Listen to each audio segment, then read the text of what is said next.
Assalamualaikum warahmatullahi wabarakatuh. Hai, balik lagi dengan gue Huda di Ahli Optimasi. Karena mahir itu penting. Buat lo yang baru pertama kali kesini, channel ini membahas tentang self skill development untuk menyelesaikan pekerjaan lo di kantor dengan lebih mudah dan cepat. Jadi gue bakal bantuin lo supaya mahir melakukan pengolahan data menggunakan Microsoft Office, mulai dari ilmu yang paling dasar dan yang paling sering digunakan. Udah sharing dalam channel ini dibuat secara bertahap biar otak lo nggak meledup bro. Pada session sharing tutorial kali ini, tutorial yang akan dibagikan adalah bagaimana sih cara membuat laporan keuangan sederhana menggunakan Microsoft Excel.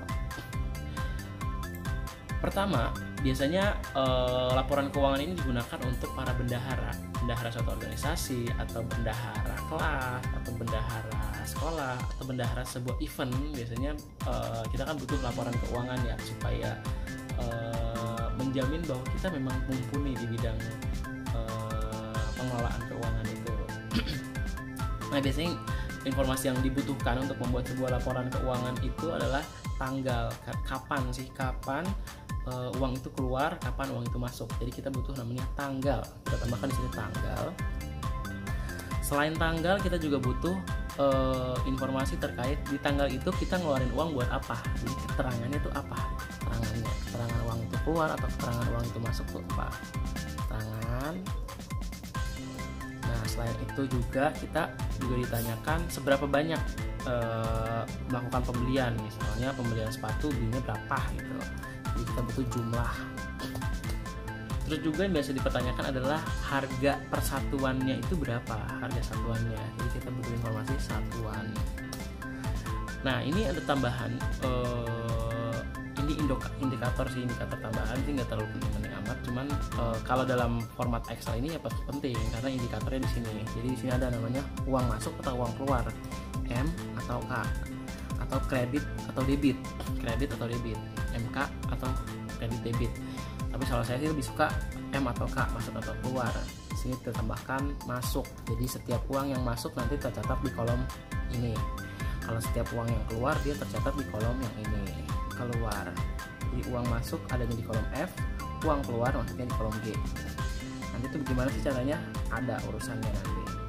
Terus di sini ada saldo akhir atau saldo terakhir kita berapa sih? Nanti dia up to date nih, di baris terakhir itu pasti saldo kita yang terakhir. Nah, selain itu juga mungkin kita butuh informasi tambahan terkait keterangan di kolom B. Biasanya cuma misalkan kita beli sepatu 2, sepatunya 2 tuh beli siapa aja. Nah, ini bisa kita tambahkan di sini keterangan lain buat siapa aja. Kurang lebih begitu. Ini sih optional, terserah kita sih penggunaannya gimana.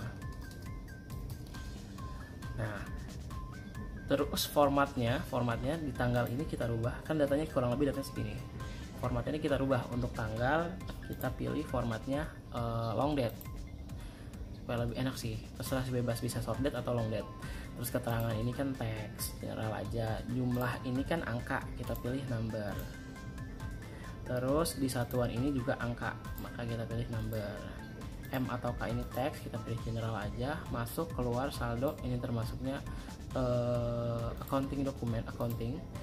Satuannya juga karena accounting ya, uang rupiah gitu, jadi kita accounting, atau sebenarnya ada currency tapi accounting lebih asik lah. Nah, terus di baris kedua, ini kan baris pertama kita kasih header data, kita bedain aja ya, tambahin B atau tambahin kuning, taruh di dada ke tengah, gitu. Nah, di baris kedua ini di keterangan